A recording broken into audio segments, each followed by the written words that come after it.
La rencontre entre les plus grandes nations du rugby mondial continue de démontrer que la différence entre la victoire et la défaite ne dépend pas uniquement du talent individuel ou de la puissance physique. Au fil des dernières journées du Nation Championship, un autre élément s'est imposé comme un facteur décisif. La capacité à exploiter chaque instant où l'adversaire se retrouve en infériorité numérique. Dans ce domaine, la France a marqué les esprits en affichant une efficacité remarquable qui lui permet aujourd'hui d'être considérée comme la référence du tournoi lors des phases de supériorité numérique. Cette statistique ne récompense pas seulement une équipe capable de marquer rapidement, elle illustre aussi une intelligence tactique exceptionnelle, une excellente lecture du jeu et une maîtrise collective qui impressionne les observateurs du rugby international. Tout au long de la compétition, les rencontres ont été marquées par une intensité rarement observée. Les sanctions disciplinaires se sont multipliées, obligeant plusieurs équipes à évoluer pendant de longues séquences avec un ou plusieurs joueurs en moins. Ces moments sont souvent déterminants, car ils offrent des espaces supplémentaires, modifient les équilibres défensifs et obligent les entraîneurs à adapter leur stratégie en quelques secondes. Certaines formations ont réussi à transformer ces situations en véritables opportunités, tandis que d'autres ont vu leurs espoirs s'envoler faute d'avoir su profiter de leur avantage numérique. Le spectaculaire affrontement entre l'Angleterre et l'Argentine en a été l'exemple parfait.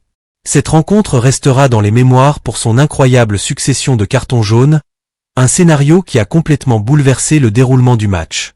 Les supporters présents dans le stade comme les téléspectateurs ont assisté à un duel où les effectifs changeaient constamment, rendant chaque phase de jeu totalement imprévisible. À plusieurs reprises, une équipe disposait d'un avantage numérique avant que la situation ne s'inverse quelques minutes plus tard. Cette instabilité permanente a créé un spectacle intense mais a également rappelé combien la discipline demeure essentielle au plus haut niveau. Au milieu de cette bataille, Jamie George, capitaine de l'Angleterre, a résumé le sentiment général en décrivant cette rencontre comme un véritable moment de folie. Son équipe a pourtant démontré une remarquable capacité à réagir lorsque l'Argentine s'est retrouvée temporairement réduite à 14 joueurs. Les Anglais n'ont pas hésité une seconde à accélérer le rythme, utilisant toute la largeur du terrain afin d'étirer la défense adverse. Cette approche a permis à Ben Earl d'inscrire 2 essais importants, parfaitement transformés par Fin Smith, offrant ainsi un avantage considérable à son équipe. Pendant ce temps, Tomo Albornoz tentait de maintenir les Pumas au contact grâce à la précision de son jeu au pied. Malgré ses efforts, les périodes d'infériorité numérique ont coûté très cher à son équipe. Lorsque Matteo Carra puis Santiago Carra ont quitté temporairement le terrain après avoir reçu un carton jaune, les espaces laissés dans la ligne défensive sont devenus particulièrement difficiles à combler. Même les meilleures organisations défensives montrent leurs limites lorsqu'elles doivent couvrir autant de terrain avec un joueur de moins. L'activité permanente de Marcus Smith a également joué un rôle déterminant. Sa capacité à identifier les intervalles, à accélérer le jeu et à varier les options offensives a constamment mis la défense argentine sous pression. Son essai symbolise parfaitement cette volonté de punir immédiatement chaque erreur adverse. Quelques minutes plus tard, Emmanuel Feiwabozo confirmait cette domination offensive grâce à une nouvelle réalisation, illustrant la confiance grandissante de l'équipe anglaise lorsqu'elle évoluait en supériorité numérique. Ces performances impressionnantes auraient pu placer l'Angleterre au sommet de ce classement particulier. Pourtant, lorsque l'ensemble des statistiques du tournoi est analysé, c'est bien la France qui apparaît comme l'équipe la plus performante dans cet exercice. Les Bleus n'ont bénéficié que d'environ une demi-heure de supériorité numérique sur l'ensemble de leurs rencontres, soit beaucoup moins que certaines autres sélections. Malgré cela, leur efficacité offensive s'est révélée exceptionnelle. Chaque fois qu'un adversaire a perdu un joueur, la France a immédiatement changé de rythme. Les transmissions sont devenues plus rapides, les soutiens plus nombreux et les prises d'initiative encore plus ambitieuses. Cette capacité à lire instantanément les nouvelles configurations défensives démontre l'excellent travail réalisé par le staff technique.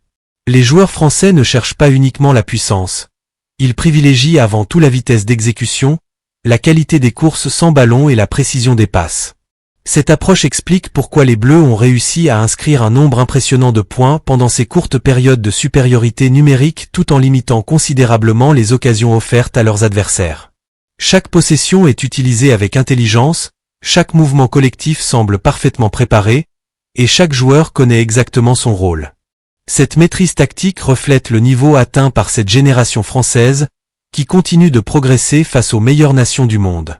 Derrière la France, les Springboks démontrent eux aussi une remarquable efficacité.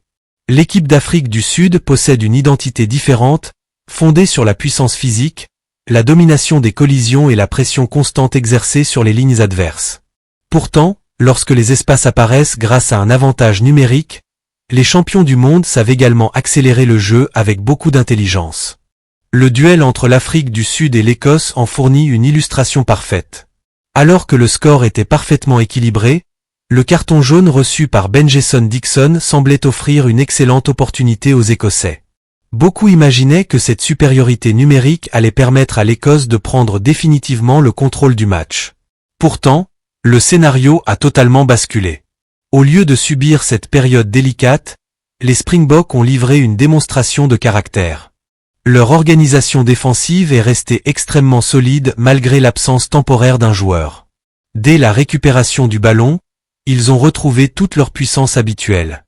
Les attaques se sont multipliées avec une précision impressionnante, permettant à l'équipe sud-africaine d'inscrire plusieurs essais décisifs. Grâce à la précision de André Pollard, chacune de ces actions offensives a été parfaitement récompensée, transformant un moment potentiellement dangereux en véritable démonstration de maîtrise. À l'inverse, l'Écosse représente sans doute la plus grande déception de ce classement spécifique. Les statistiques montrent que les Écossais n'ont pratiquement jamais réussi à profiter de leur période de supériorité numérique. Plus surprenant encore, ils ont parfois encaissé davantage de points qu'ils n'en ont inscrits alors qu'ils disposaient pourtant d'un joueur supplémentaire sur le terrain.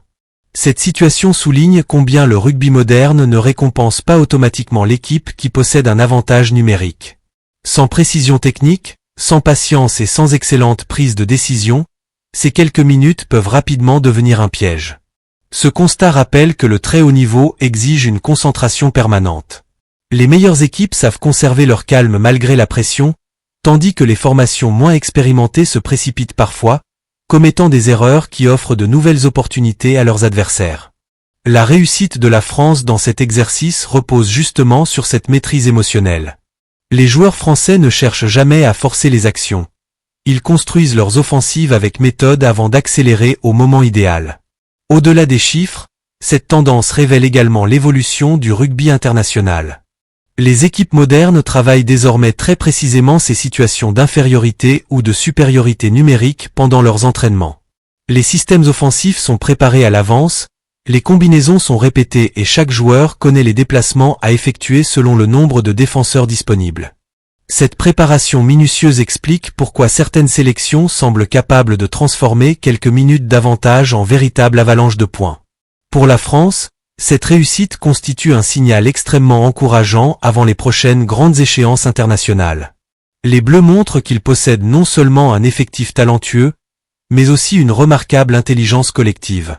Face aux meilleures nations de la planète, cette qualité pourrait faire la différence lors des rencontres les plus importantes. Dans un rugby toujours plus rapide, où chaque détail compte, savoir exploiter la moindre ouverture devient un avantage considérable. Le classement des phases de supériorité numérique ne désigne évidemment pas un champion officiel, mais il met en lumière une réalité essentielle. Les grandes équipes se distinguent par leur capacité à transformer les petites opportunités en grands résultats. Aujourd'hui, la France apparaît comme le meilleur exemple de cette philosophie. Les Springboks, l'Angleterre, l'Argentine, l'Écosse et toutes les autres grandes nations continueront sans aucun doute à analyser ces statistiques afin d'améliorer leur efficacité. Une chose est certaine, dans les prochaines rencontres du Nation Championship, la discipline, la maîtrise tactique et la rapidité d'exécution resteront des éléments déterminants, et les supporters peuvent s'attendre à de nouveaux affrontements passionnants où chaque décision de l'arbitre pourra influencer le destin des plus grandes équipes du rugby mondial.